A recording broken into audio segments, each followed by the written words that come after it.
প্রিয় ভিউয়ার্স, আসসালামু আলাইকুম। বিডি টাইস ফিটিং চ্যানেলের পক্ষ থেকে আপনাদের সবাইকে শুভেচ্ছা অভিনন্দন। তো আশা করি সবাই ভালো আছেন এবং আল্লাহর অশেষ রহমতে আমিও ভালো আছি। তো আজ একটা গুরুত্বপূর্ণ বিষয় নিয়ে আমরা এই ভিডিওতে আলোচনা করব। তো আসলে অনেকেই একটা ভুল করে থাকে, বিল্ডিংয়ে টাইলসে করার আগে রংটা করে ফেলে। তো আসলে রংটা করা টাইলসের আগে করা ভালো না পরে করা ভালো, তো সেই বিষয়ে আজ এই ভিডিওতে আলোচনা করব। তো চলুন ভিডিওটি শুরু করা যাক।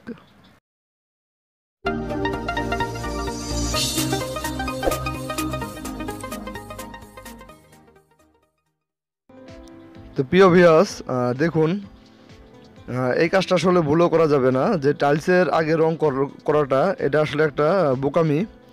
কারণ কি জন্য সেটা বলি। অনেক সময় দেখবেন যে আমরা যে স্ক্যানিংয়ে যে টাইলসটা আমরা ফিটিং করি, তো সেই টাইলসটা ফিটিং করার সময় যে রংটা করে ফেলেছে, তো সেই জায়গাটা আসলে নোংরা হয়ে যায়।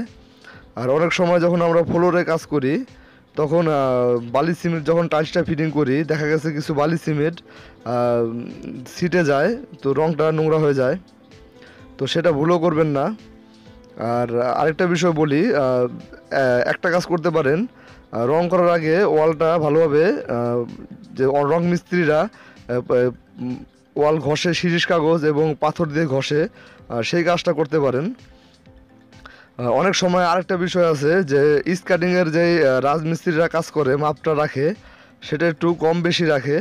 তো অনেক সময় দেখা গেছে যখন স্কার্টিংটা ফিটিং করি আমরা, তো একটু গ্যাপ গ্যাপ হয়ে যায়, তো সেটা স্কার্টিং লাগানোর পরে তো সেটা আপনার প্লাস্টার করে দিতে হয়।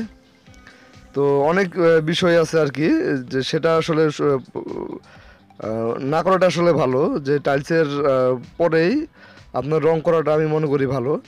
আর টাইলস করার পরে আপনার এই টাইলসের যে আমরা জয়েন্টে পুটিংটা মারি, তো সেই পুটিংটার কাজটা পরে করলে ভালো হয়।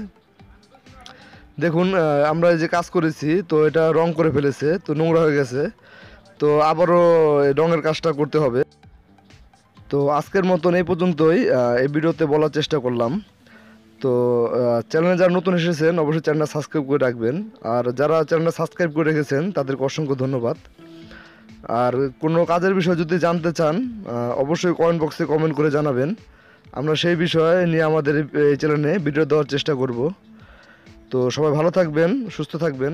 সবাইকে আসসালামু আলাইকুম।